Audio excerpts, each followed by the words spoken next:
Welcome back to the series of tutorials in which we are looking into the ANSYS meshing details. So let's continue with another crucial topic in which we are going to look at defining different types of context. So over here, I have generally experienced that my peers have been generally confused with the different contexts which are available, such as bonded context, frictionless context. And when we try to relate it with the real life situation, then we have uh, a rough joint or a frictional joint or a pin joint. So in that case, how can we relate from the real life situation what we want to depict in the model and what type of context we should choose into our mechanical interface? So let's start with that. So in the contact area, there are different contexts which are available. The first is bonded. So bonded acts like having a very welded kind of joint, or if we have performed body slicing, that from a single part, if we have made multiple parts for our conveniency to make better nodes or assign manual setup of nodes, then we should assign bonded contact between each of those smaller segments of each part, so that it will count it as a single body. So the bonded contact counts it as a single body or a welded joint.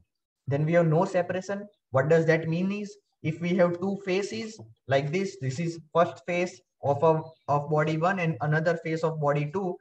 This no separation contact will make it move it on the surface, but it will not come.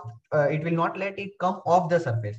So it will allow the translation and rotation, but the contact is defined. There is a permanent contact between the two surfaces. It will not let one surface go inside another or one surface come out of another. So there is a continuous contact between those, but the movement is allowed. Then we have frictionless contact. So it is completely frictionless surface property between two surfaces. Then we have rough. So rough means we are not going to define any friction coefficient. It is generally the rough surface. There is no manual definition, and it will not allow sliding between or sliding between two surfaces. So a rough means it is going to stick with to each other. It is not going to let it slide. While if we go to the next, which is the frictional, in here we can define the friction coefficient over there. And if the force is larger than the what it is going to oppose from that friction, then the sliding is allowed.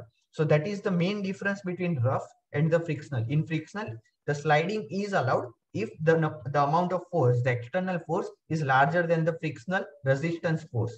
So these are the main uh, context definitions which are allowed, and this is how they are given in Workbench. So we'll also look at the interface in ANSYS. So in real life situation, we may have welded joints. So welded joints should be generally depicted as a bonded.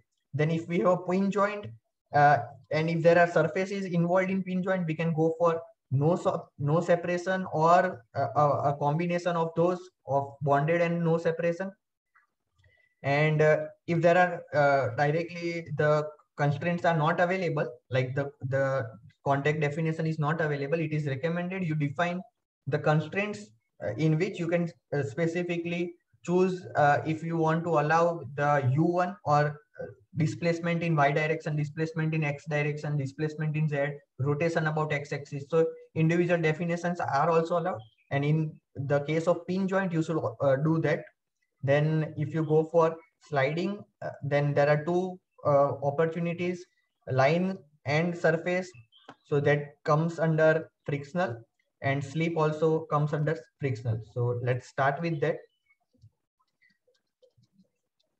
So let's go into the Workbench, and I'll also open the same file which we had earlier. So now defining a contact. So let us go to this connection, and in contact I can create a new contact. So all the options which were available to me are over here. If we want to do a spot welding, it can be done over here. If we want to have a pin joint, it is also available. Then we have spring. So if we are modeling some automobile in our modeling software, then we can apply a spring. We can also apply beam. So beam is that we can apply draw a line which is going to the center of a mass line for that beam, and then we can separately assign a profile for that beam. And if we go for create a contact tool, and contact sizing can also be done. So if I go and insert some type of contact, a connection manual contact region can be defined, and over there what I can do generally, what will be very helpful is these shortcuts. Like if you want to hide a body, press F9. If we hide all other bodies, control F9. So I have selected this body and I can press F9. So if I want to define a contact, I can select this space, control F, and the contact area, the target is this contact, and then I can press control F9. So I want to invert visibility. So, and the target area should be this. So I can define those. The other thing we can assign, we need to assign is the type of contact. So we can make bonded contact, no separation, frictionless from over here, which I have explained what are the meaning of those. So that's how, if we choose frictional contact, then we also need to define the friction coefficient, which is over here. So I can put it as 0.2, 0.3, etc. And when we go to rough, the frictional coefficient is not present. So it is a completely stick body. They are not able to slide. So that's the definition. Frictionless and all other things I have already explained. So that's how we can define a contact and then also redefine or rename this as per our need. So that's all about the context. In the next video, we can look at how to qualify or check the quality of our mesh. Thank you.